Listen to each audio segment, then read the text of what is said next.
പ്രിയപ്പെട്ടവരെ, ഇന്ന് നമ്മൾ വളരെ നല്ലൊരു ദൈവവചന ഭാഗമാണ് ചിന്തിക്കുന്നത്.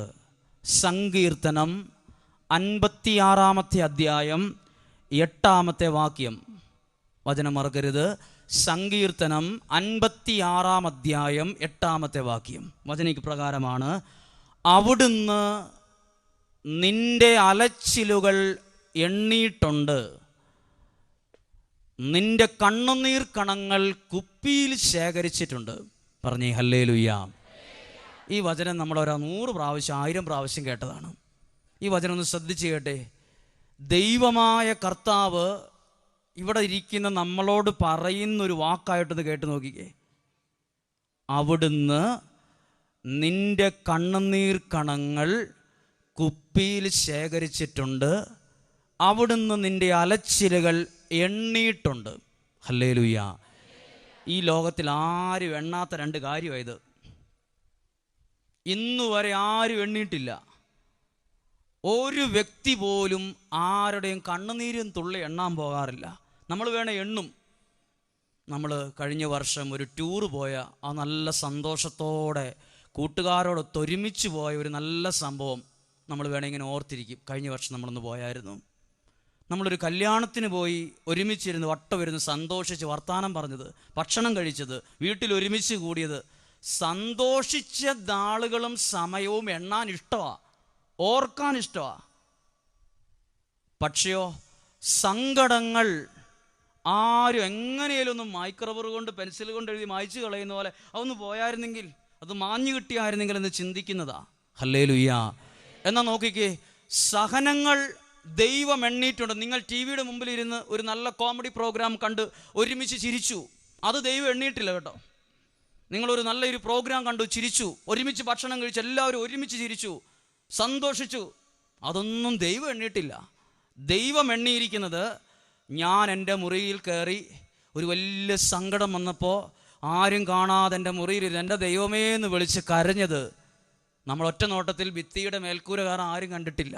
പക്ഷെ ബൈബിൾ പഠിപ്പിക്കുകയാണ്, അവിടുന്ന് ഹൃദയം നൊന്ത് കരഞ്ഞ ആ കരച്ചിൽ ദൈവം എണ്ണിയിട്ടുണ്ട്. ഹല്ലേലൂയ. ഒരിക്കലും മറക്കരുത്, സന്തോഷിച്ച സന്തോഷമല്ല എണ്ണിയത്, നാം സങ്കടപ്പെട്ട സഹനങ്ങൾ ദൈവം എണ്ണിയിട്ടുണ്ട്. അത് വിലയുള്ളത് കൊണ്ടാണ്. ചേർന്ന് പറയാമോ ഹല്ലേലൂയ. ഇനി ശ്രദ്ധിച്ചേ, ഒരു വ്യക്തി ഇപ്പോൾ ചിന്തിക്കുമ്പോൾ എത്രയോ സഹനങ്ങളിലായിരിക്കും നിങ്ങളുള്ളത്. ഒരു ഭർത്താവാണെങ്കിൽ, ഒരു ചേട്ടനാണെങ്കിൽ ഇങ്ങനെ ചിന്തിക്കും, അയ്യോ കടബാധ്യത, വീട്ടിലെ പ്രശ്നങ്ങൾ, ഭാര്യയ്ക്കാണെങ്കിൽ ഒരു സ്നേഹമില്ല, 100 പ്രശ്നങ്ങൾ ഒരു ഭർത്താവിൻ്റെ മനസ്സിൽ കുടുംബത്തെക്കുറിച്ച് നോക്കുമ്പോൾ. ഭാര്യയുടെ മനസ്സിലോ, ഭർത്താവ് എന്താ കുടിച്ചു നടക്കുന്നു, ഒരു സാമ്പത്തികമായൊരു ഭദ്രതയില്ല, രോഗങ്ങളാണ്, മക്കളാണ് ശരിക്കും പഠിക്കുന്നില്ല. ഇത് ഭാര്യയുടെ മനസ്സിലുള്ള ദുഃഖം. ഇവരുടെ മാതാപിതാക്കളുടെ ദുഃഖമോ, മക്കൾ പറഞ്ഞാൽ കേൾക്കുന്നില്ല, പ്രാർത്ഥിക്കുകയില്ല, പള്ളിയിൽ പോവുകയില്ല, അവരൊന്ന് പറയുമ്പോൾ 2 തിരിച്ചു പറയണ സ്വഭാവം. വീട്ടിൽ ഓരോ കാര്യങ്ങളും നോക്കുമ്പോൾ നമുക്കറിയാം, നെല്ലൊക്കെ കുത്തിയിട്ട് അതിൻ്റെ ആ അരിയുടെ പുറത്തുള്ള ആ ഉമിയെടുത്ത് കൂട്ടിയിട്ട് തീ കൊടുത്താൽ ഒരാഴ്ചയോളം നീറി കത്തും. പുറത്ത് നോക്കുമ്പോൾ ഒരു കുഴപ്പമില്ല. നമ്മളൊരു കമ്പെടുത്ത് ഒറ്റ കുത്ത് നോക്കുമ്പോൾ കാണാം കുറച്ച് അടിയിലേക്ക് തീ ഇങ്ങനെ പഴുത്ത് തീ വെന്ത് നീറുന്ന പോലെ.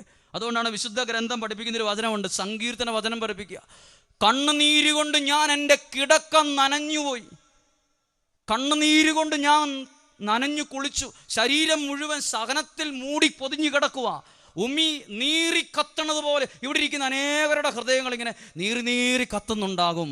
എന്നാലും ദൈവവചനം പഠിപ്പിക്കുകയാണ്, അവിടുന്ന് നിന്റെ അലച്ചിലുകൾ എണ്ണിയിട്ടുണ്ട്. ഹല്ലേലൂയ. വിശുദ്ധ കൊച്ചുത്രേസ്യയുടെ രൂപം അതിൻ്റെ ഈശോ കൊച്ചുത്രേസ്യ കയ്യിൽ പിടിച്ചിരിക്കുന്നത് കുരിശാണ്. കൈ പിടിച്ചിരിക്കുന്നത് കുരിശ് കയ്യിൽ പിടിച്ച് കൊച്ചുത്രേസ്യ എപ്പോഴും ഈ സഹനത്തെ, കുരിശ് രൂപത്തെ ചേർത്ത് പിടിക്കുമായിരുന്നു. ഹല്ലേലൂയ. പാന്ത്രപ്പിയോ കുരിശ് ചേർത്ത് പിടിക്കും. ഒരുപാട് വിശുദ്ധർ കുരിശ് എപ്പോഴും ഹൃദയത്തോട് ചേർത്ത് പിടിച്ച് നടക്കാൻ ഇഷ്ടപ്പെട്ട ആളാണ്. ഹല്ലേലൂയ. അപ്പം നോക്കിക്കേ, നമ്മൾ നല്ല സന്തോഷമുള്ള നല്ല ദിവസമാണ്. സഹനങ്ങളെക്കുറിച്ചാണ് ചിന്തിക്കുന്നത്. ഇവിടെ ഇരിക്കുന്ന ഓരോ വ്യക്തികൾക്കും എണ്ണിയാൽ 100 വരെ എത്തുന്ന ഒരുപാട് സഹനങ്ങളുണ്ടാകും. ഇനി ഒരു സംഭവം ഇങ്ങനെയാണ് കേട്ടത്. റോമൻ ചക്രവർത്തിയായിരുന്നു കോൺസ്റ്റന്റൈൻ ചക്രവർത്തി. ഈ ചക്രവർത്തിയാണ് മിലാൻ വിളംബരം പ്രഖ്യാപിച്ചത്. കോൺസ്റ്റന്റൈൻ ചക്രവർത്തിയുടെ ഒരു സ്വഭാവ പ്രത്യേകതയായി ചരിത്രത്തിൽ എഴുതിയിരിക്കുന്നത്, ആൾക്ക് ക്രിസ്ത്യാനിയെ കണ്ണെടുത്താൽ ഇഷ്ടമല്ല. ക്രിസ്ത്യാനി ഇഷ്ടമല്ല, കുരിശ് ഇഷ്ടമല്ല, ഈശോ ഇഷ്ടമല്ല.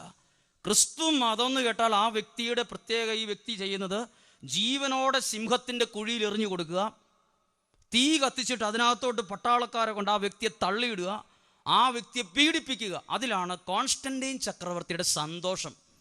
അങ്ങനെ ഇരിക്കുമ്പോൾ കോൺസ്റ്റന്റൈൻ ചക്രവർത്തി ഇത്രയും ആരോഗ്യപ്രദനായ ഈ വ്യക്തി ഇങ്ങനെ ചെയ്യാൻ കാരണം, കോൺസ്റ്റന്റൈൻ ചക്രവർത്തി ആ രാജ്യം നടത്തിയിട്ടുള്ള 98% യുദ്ധങ്ങളും വിജയിച്ചിട്ടുണ്ട്. എല്ലാ യുദ്ധങ്ങളും വിജയിക്കും. പക്ഷെ കുറച്ച് നാളുകൾ കഴിഞ്ഞപ്പോൾ മാക്സെൻസ്യൂസ് എന്ന രാജാവിനോട് യുദ്ധം ചെയ്ത് കോൺസ്റ്റന്റൈൻ ചക്രവർത്തി തോറ്റുപോയ സംഭവം ആ വ്യക്തിക്ക് താങ്ങാനാവാത്തൊരു വിഷമമായി. ഉടനെ വീണ്ടും യുദ്ധത്തിൽ മാക്സെൻസ്യൂസ് രാജ്യവുമായി യുദ്ധം ചെയ്ത് തോറ്റപ്പോൾ ഈ വ്യക്തി മുറിയിൽ കയറി, ഒരു മനുഷ്യനില്ല മുറിയിൽ കയറി സങ്കടത്തോടെ ഭയങ്കര വിഷമിച്ചിരിക്കുമ്പോൾ കോൺസ്റ്റന്റൈൻ ചക്രവർത്തി ഒരു സ്വരം കേട്ടു. റോമൻ ചക്രവർത്തിയായ കോൺസ്റ്റന്റൈൻ ചക്രവർത്തി കേട്ടത് ഇങ്ങനെയാണ്: നിനക്ക് ജയിക്കണമോ, ഒരു കുരിശ് റോമിൻ്റെ പതാകയിൽ തുന്നിച്ചേർക്കുക. ക്രിസ്ത്യാനിയെ കണ്ണെടുത്ത് കണ്ടുകൂടാത്തൊരു വ്യക്തിയേക്കാണ് അതേ ഉടനെ ഞെട്ടി. ഇതെന്താ ഈ സ്വരം എന്ന് പെട്ടെന്ന് ഞെട്ടിത്തിരിഞ്ഞു. ഒരിക്കൽ കൂടി ആ സ്വരം ഉണ്ടായി: നിനക്ക് ജയിക്കണമോ, ഒരു കുരിശ് റോമൻ പതാകയിൽ തുന്നിച്ചേർത്ത് വെക്കാൻ പറഞ്ഞു. ഈ വ്യക്തിക്ക് ഇത് ദൈവസ്വരമാണെന്ന് മനസ്സിലാക്കിയ വ്യക്തി ഒരു കുരിശിൻ്റെ ഒരു രൂപം, റോമിലെ യുദ്ധത്തിന് പോകുമ്പോൾ മുമ്പിൽ നിൽക്കുന്ന വ്യക്തിയുടെ കയ്യിലുള്ള റോമൻ പതാകയുടെ മുകളിൽ തുന്നിച്ചേർത്തു. ഈ മനുഷ്യൻ, ഈ രാജാവ്, ഗംഭീരമായ ആൾവാർത്തമുള്ള ആളുകൾ ബഹുമാനിക്കുന്ന രാജാവ്, കുരിശിനെ ഇഷ്ടമില്ലാത്ത മനുഷ്യൻ കുരിശ് തുന്നിച്ചേർത്ത് എന്നിട്ട് യുദ്ധം നയിക്കുക. ഈ കുരിശുള്ള പതാക മുന്നിൽ നിർത്തി രാജ്യത്തിലെ മുഴുവൻ ആളുകളും മാക്സെൻസ്യൂസ് എന്ന വ്യക്തിയോടും ആ രാജ്യത്തോടും യുദ്ധത്തിനായി പുറപ്പെട്ടു. ചരിത്ര പുസ്തകത്തിൽ എഴുതിയിട്ടുണ്ട്, കോൺസ്റ്റന്റൈൻ ചക്രവർത്തി അത്ഭുതകരമായി അവിടെ ജയിച്ചു. അതിനുശേഷം കോൺസ്റ്റന്റൈൻ ചക്രവർത്തി ഇരുന്ന് കരഞ്ഞ് അതേ മുറിയിൽ കയറി, ദൈവമേ, തോൽവി മൂലമുണ്ടായ സഹനത്തിൽ വിഷമിച്ചപ്പോൾ കേട്ട ദൈവസ്വരം, ആ കുരിശിത രൂപം ചേർത്ത് പിടിക്ക്. അതിനുശേഷമാണ് മിലാൻ വിളംബരം കോൺസ്റ്റന്റൈൻ ചക്രവർത്തി പുറപ്പെടുവിച്ചത്. അതിൻ്റെ ഒരു അർത്ഥം ഇങ്ങനെയാണ്: റോമിൽ ഇനി ഒരൊറ്റ മതമുള്ളൂ, അത് ക്രിസ്ത്യൻ മതമാണ്. റോമിൽ ഇനി ഒരു ഉയർന്നു നിൽക്കുന്നത് കുരിശിത രൂപമായിരിക്കും. എനിക്ക് വിജയം നൽകിയത് കുരിശിൻ്റെ ശക്തിയാണ്. കോൺസ്റ്റന്റൈൻ ചക്രവർത്തിയുടെ വാക്കാണ്. ചേർന്ന് പറഞ്ഞേ ഹല്ലേലൂയ, ഉറക്കെ പറഞ്ഞേ ഹല്ലേലൂയ. നോക്കിക്കേ, സഹനത്തിന് വലിയ അർത്ഥമുണ്ട്. 2 തരത്തിലുള്ള സഹനമുണ്ട്.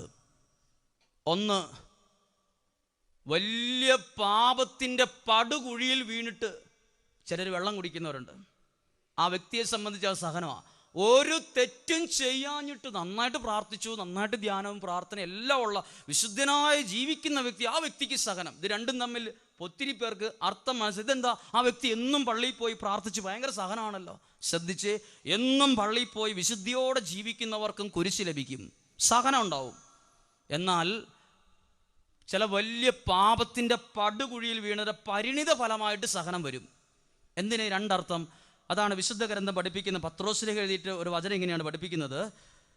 ഫിലിപ്പി ലേഖനം 1-ാം അധ്യായം 28-ാമത്തെ വാക്യം നോക്കിക്കേ: നിങ്ങളുടെ എതിരാളികളിൽ നിന്നുണ്ടാകുന്ന ഒരു സഹനവും നിങ്ങൾ ഭയപ്പെടണ്ട, ദൈവത്തിൽ നിന്നുള്ള ഒരു അടയാളമാണ് അത്, അവർക്ക് നാശത്തിൻ്റെയും നിങ്ങൾക്ക് രക്ഷയുടെയും. അടുത്ത വചനം ശ്രദ്ധിച്ചു കേട്ടെ. ഫിലിപ്പി ലേഖനം 1-ാം അധ്യായം 29-ാമത്തെ വാക്യം: ക്രിസ്തുവിൽ വിശ്വസിക്കാൻ മാത്രമല്ല, അവനു വേണ്ടി സഹിക്കാൻ കൂടിയുള്ള ഒരു ബ്ലെസ്സിങ്, ഒരനുഗ്രഹം നിങ്ങൾക്ക് കിട്ടിയിരിക്കുന്നു. ഹല്ലേലൂയ. ഒന്നും കൂടെ വചനം കേട്ടെ: യേശു ക്രിസ്തുവിൽ വിശ്വസിക്കാനും ഹല്ലേലൂയ പറയാനും മാത്രമല്ല, വചനം എഴുതിയിരിക്കുകയാണ്, അവനു വേണ്ടി സഹിക്കാൻ കൂടിയുള്ള ഒരനുഗ്രഹം. അപ്പോൾ സഹനത്തിന് ബൈബിൾ ഫിലിപ്പി ലേഖനം കൊടുത്തിരിക്കുന്നത് അനുഗ്രഹത്തോടാണ് ചേർത്ത് വച്ചിരിക്കുന്നത്. അവനു വേണ്ടി സഹിക്കാൻ കൂടിയുള്ള ഒരു ബ്ലെസ്സിങ് നിങ്ങൾക്ക് ലഭിച്ചിരിക്കുന്നു. ഹല്ലേലൂയ. അപ്പോൾ നോക്കിക്കേ, സഹനം, നല്ല വിശുദ്ധിയോടെ ജീവിക്കുന്ന ഒരു വ്യക്തിയുടെ ജീവിതത്തിൽ സഹനം ഉണ്ടെങ്കിൽ അത് അനേകം ആത്മാക്കളുടെ രക്ഷയ്ക്കാണ്. ചില വ്യക്തികൾ വലിയ പാപത്തിൻ്റെ പടുകുഴി വീണ് അതിൻ്റെ പരിണിത ഫലമായി സഹനം ഉണ്ടെങ്കിൽ അത് ആ വ്യക്തിയുടെ വിശുദ്ധീകരണത്തിനാണ്. ശരിക്കും കേട്ട്, ഒത്തിരി തെമ്മാടിത്തരത്തോടെ ജീവിച്ചു, ഉള്ള പാപം മുഴുവൻ ചെയ്ത് എല്ലാം തോന്നിയ പോലെ ജീവിച്ചു, ആളുമില്ല, അർത്ഥമില്ല, ആരും പറഞ്ഞാലും കേൾക്കുകയില്ല. കുറച്ച് കഴിഞ്ഞപ്പോഴത്തേക്കും ഭയങ്കര സഹന കാലഘട്ടം വന്നു. അങ്ങനെ ഏതെങ്കിലും വ്യക്തി സഹിക്കുന്നുണ്ടെങ്കിൽ നിങ്ങൾ ആ വ്യക്തിയോട് ഓർക്കണം, അത് ആ വ്യക്തിയുടെ വിശുദ്ധീകരണത്തിന് ദൈവം കൊടുക്കുന്നതാണ്. ഹല്ലേലൂയ. ചില വ്യക്തികൾ എന്നും പള്ളിയിൽ പോകുന്നു, പ്രാർത്ഥിക്കുന്നു. അവരോട് നിങ്ങൾ പറയും, നിങ്ങൾ എന്നും പള്ളിയിൽ പോയി പ്രാർത്ഥിച്ചിട്ട് നിങ്ങൾക്ക് സഹനമാണല്ലോ. അതെന്തിനാണെന്നറിയോ? അത് ഈ വചനത്തോട് ചേർത്ത് വെച്ച അത് അനുഗ്രഹത്തിൻ്റെ അടയാളമാണ്. പറഞ്ഞേ ഹല്ലേലൂയ, ഹല്ലേലൂയ. ഇനി ശ്രദ്ധിച്ചേ, വിശുദ്ധ യോഹന്നാൻ്റെ സുവിശേഷം 9-ാം അധ്യായം ഇങ്ങനെയാണ്, ശ്രദ്ധിച്ചത് കേൾക്കുക. അവൻ കടന്നു പോകുമ്പോൾ ജന്മന എന്ന് പറഞ്ഞാൽ ജനിച്ചപ്പോഴേ അന്ധനായ ഒരാളെ കണ്ടു, കണ്ണ് കാണത്തില്ലാത്ത ഒരാളെ കണ്ടു. അപ്പോൾ ഉടനെ ശിഷ്യന്മാർ ഈശോയോട് ചോദിച്ചു, റബ്ബി, ദേ ഒരു അന്ധനായ ഒരാൾ പോകുന്നു, അവൻ അന്ധനായി പോയത് ആര് ചെയ്ത പാപത്തിൻ്റെ പരിണിത ഫലമാണ് അതെന്ന് ചോദിച്ചു. ഈശോ ഉടനെ പറഞ്ഞു, മക്കളെ, അത് ആരുടെയും പാപത്തിൻ്റെ പരിണിതമല്ല, ദൈവത്തിൻ്റെ ശക്തി, ദൈവത്തിൻ്റെ പ്രവൃത്തി അവനിൽ പ്രകടമാകാൻ. ഹല്ലേലൂയ. അന്ധനായ വ്യക്തിയുടെ പ്രത്യേകത എന്താണ്? ഒന്നും നമ്മളെപ്പോലെ ഒരു മനുഷ്യനെ ഒരിക്കലും കണ്ടിട്ടില്ല, മനുഷ്യൻ്റെ രൂപം എന്താണെന്ന് അറിയത്തില്ല, പ്രകൃതി എങ്ങനെ ഇരിക്കുന്നതെന്ന് അറിയത്തില്ല, ഒന്നും അറിയത്തില്ല, വീട്ടിലുള്ളവരെ പോലും ഒരിക്കൽ പോലും കണ്ടിട്ടില്ലാത്ത ആളാണ് അന്ധനായ വ്യക്തി. ശിഷ്യന്മാർ നോക്കിയപ്പോൾ ആ വ്യക്തിക്ക് ഭയങ്കര സഹനം, ഭയങ്കര ബുദ്ധിമുട്ട്, കണ്ണ് കാണത്തില്ല, എപ്പോഴും വടികുത്തി നടക്കണം, ആരെങ്കിലും പിടിച്ചുകൊണ്ട് നടക്കണം, ഭയങ്കര സഹനമാണ്. ശിഷ്യന്മാർ വിചാരിച്ചു ഇത് ആരുടെയോ പാപത്തിൻ്റെ പരമായി സഹനമെന്ന്. ഈശോ പറഞ്ഞു, ആ വചനം നോക്കിക്കേ, ആരുടെയും പാപത്തിൻ്റെ പരിണിതമല്ല, ഈ വ്യക്തിക്കുണ്ടായ സഹനം ദൈവപ്രവൃത്തി അവനിൽ പ്രകടമാകാൻ. ഹല്ലേലൂയ. ഇനി ഇവിടെ ഇരിക്കുന്ന ആരെങ്കിലും സഹനത്തിലാണെങ്കിൽ ഈ വചനം ഒന്ന് ഏറ്റെടുത്തോ. ഇവിടെ ഇരിക്കുന്ന ആരെങ്കിലും ഒരു സങ്കടത്തിലോ ഉമ്മി കത്തിപ്പോകുന്നോ നീറിപ്പൊകഞ്ഞായിരിക്കുന്നേ കേട്ടോ, അത് എന്തിനാണെന്ന് ബൈബിൾ പഠിപ്പിക്കുകയാണ്. അത് ദൈവപ്രവൃത്തി ആ വ്യക്തിയിലും ആ വ്യക്തി ഉൾപ്പെടുന്ന കുടുംബത്തിലും പ്രകടമായി വരാൻ. ഹല്ലേലൂയ. ഞാൻ ഓർക്കുന്നുണ്ട്, ഒരു കുടുംബത്തിലെ ഒരു മകൻ ഭയങ്കര തോന്നിവാസമായിട്ട് ജീവിക്കുകയാണ്. അമ്മയാണ് ഇങ്ങനെ എന്നും പ്രാർത്ഥിക്കുകയൊക്കെ ചെയ്യുന്ന ആളാണ്, പക്ഷെ മകൻ ഇങ്ങനെ തെമ്മാടിത്തരവും ഒരു സ്നേഹവും ഇല്ല, കുടിച്ച് ഇങ്ങനെ നടക്കുകയാണ്. അപ്പോൾ ആളുകളൊക്കെ ഈ ചേച്ചിയോട് ചോദിച്ചു, എവിടെയാടേ നിന്റെ ദൈവം? നിന്റെ ദൈവം എന്തിയേ? ഇപ്പം നീ പള്ളിയിൽ പോയിട്ട് എന്തായി? ആളുകളങ്ങനെ തൊക്കും തൊങ്ങലും വെച്ച് ചോദിക്കാൻ തുടങ്ങി.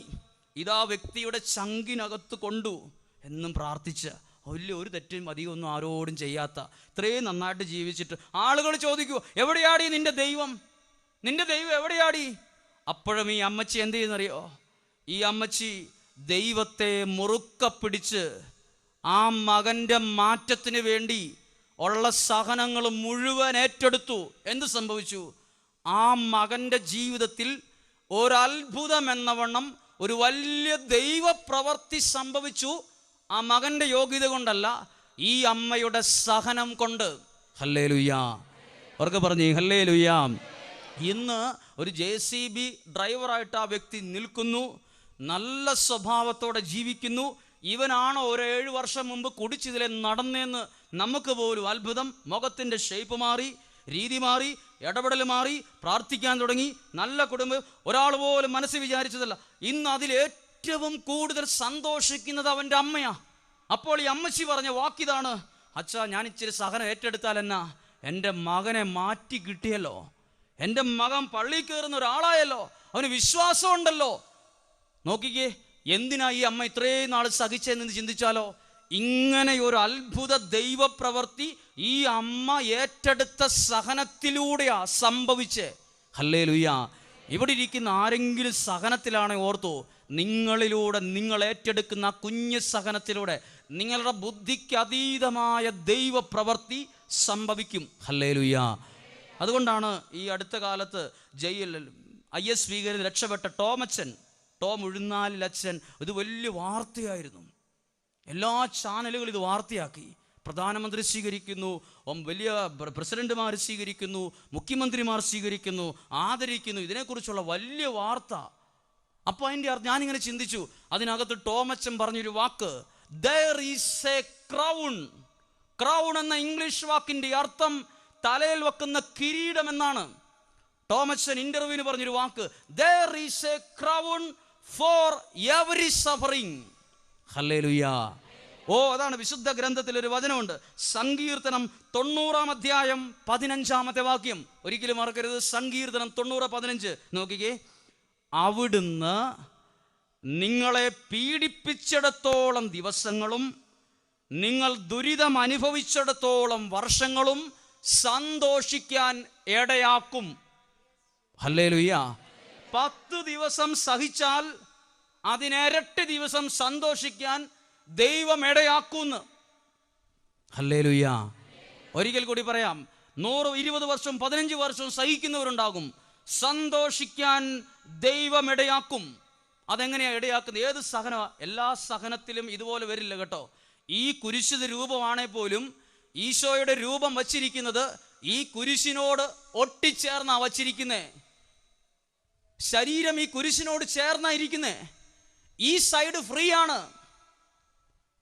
അതായത് പ്രിയപ്പെട്ടവരെ, എൻ്റെയും നിങ്ങളുടെയും ജീവിതത്തിൽ സഹനം ഉണ്ടാകുമ്പോൾ ഈശോയുടെ ശരീരം ഈ കുരിശിനോട് ചേർന്ന് നിൽക്കുന്നത് പോലെ എൻ്റെ സഹനങ്ങളും ഈ കുരിശിൻ്റെ ഈ ഭാഗത്ത് ചേർത്ത് വച്ചാൽ ഇതൊരിക്കലും ഒരു കൃപയല്ലാത്ത രീതിയിൽ തിരിച്ചു വരത്തില്ലെന്ന അർത്ഥം. ഹല്ലേലൂയ. അവർക്ക് പറഞ്ഞു ഹല്ലേലൂയ. എന്നാൽ ചില സഹനങ്ങൾ വരുമ്പോൾ ആരെയും ചോദിക്കും, എവിടെയാടി നിന്റെ ദൈവം? നീ പള്ളിയിൽ പോയിട്ട് ഇപ്പം എന്തായി? നീ ശുശ്രൂഷയ്ക്ക് പോയിട്ട് എന്തായി? അങ്ങനെ പ്രത്യാശയില്ലാത്ത വാക്കുകൾ പറയുന്ന ഒരുപാട് പേരുണ്ട്. നമ്മളെ നോക്കിയിട്ട് പറയും, ഇതേ നിങ്ങളുടെ മക്കളിപ്പോൾ എന്തായി, അങ്ങനെ എന്തായി. പ്രിയപ്പെട്ട ഒരു സഹനം ഈശോയുടെ കുരിശിനോട് ചേർന്ന് നിർത്തിയാൽ അത് കൃപയ്ക്ക് കാരണമാകും. ചേർന്ന് പറഞ്ഞേ ഹല്ലേലൂയ. അതാണ് ഞാൻ ഈ ടോമച്ചനെ കുറിച്ചുള്ള പേപ്പറിനകത്ത് വായിച്ചപ്പോൾ കണ്ടൊരു കാര്യം. ടോമച്ചനോട് IS ഭീകരർ അഴിച്ചു വിട്ടിട്ട് പറഞ്ഞു, ഓടി രക്ഷപ്പെട്ടോളാൻ പറഞ്ഞു. ഞാനോ നിങ്ങളോ ആണെങ്കിൽ ഒരു പക്ഷേ ഓടി രക്ഷപ്പെടാൻ നോക്കിയേനെ.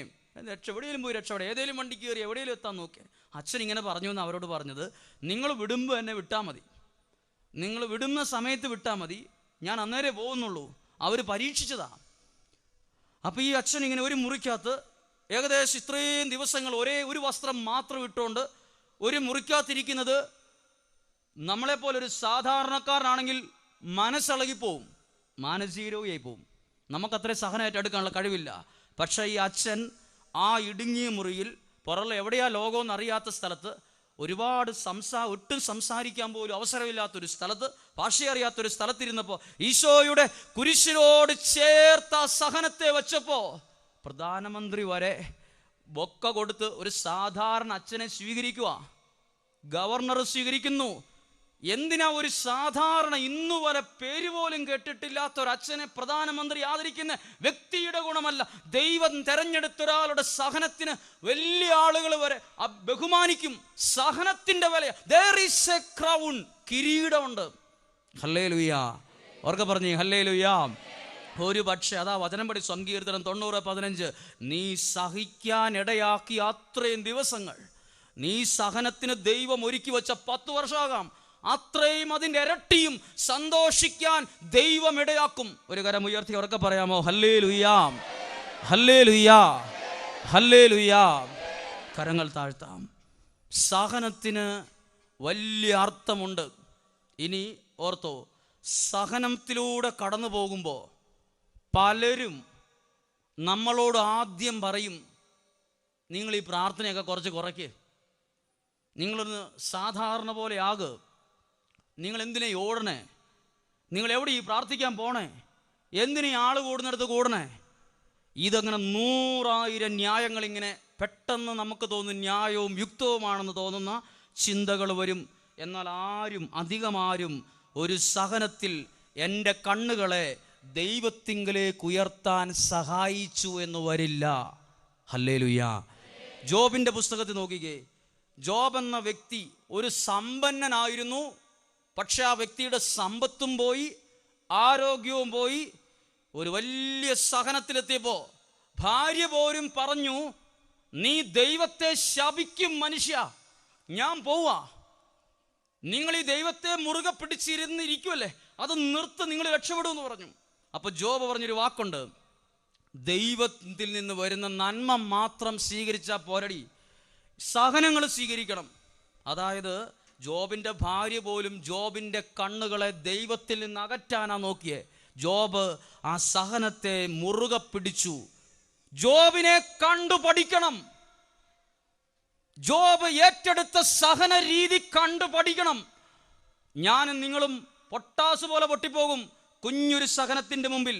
എന്നാ കേട്ടോ, ഈശോയുടെ കുരിശിനോട് ചേർത്ത് വയ്ക്കുന്ന സഹനമാ നമ്മുടേതെങ്കിൽ അതൊരു വലിയ കൃപയായി നമുക്ക് ലഭിക്കും. ഹല്ലേലൂയാ, ഹല്ലേലൂയാ. ശ്രദ്ധിച്ചേ, ജോബ് പറഞ്ഞൊരു കാര്യം, ദൈവത്തിൽ നിന്ന് നന്മ മാത്രം സ്വീകരിച്ചാൽ പോരാ, അത് ഞാൻ എൻ്റെ ദൈവം എനിക്ക് തന്ന പോലെ ആ സഹനവും ഞാൻ ഏറ്റെടുക്കും. ജോബിനെ കണ്ടു പഠിക്കണം. ജോബിൻ്റെ സഹനം ബൈബിളിൽ എഴുതിയിട്ടുണ്ട്, അത് വലിയൊരു അനുഗ്രഹത്തിനും അഭിവൃദ്ധിക്കും കാരണമായി. ഹല്ലേലൂയ.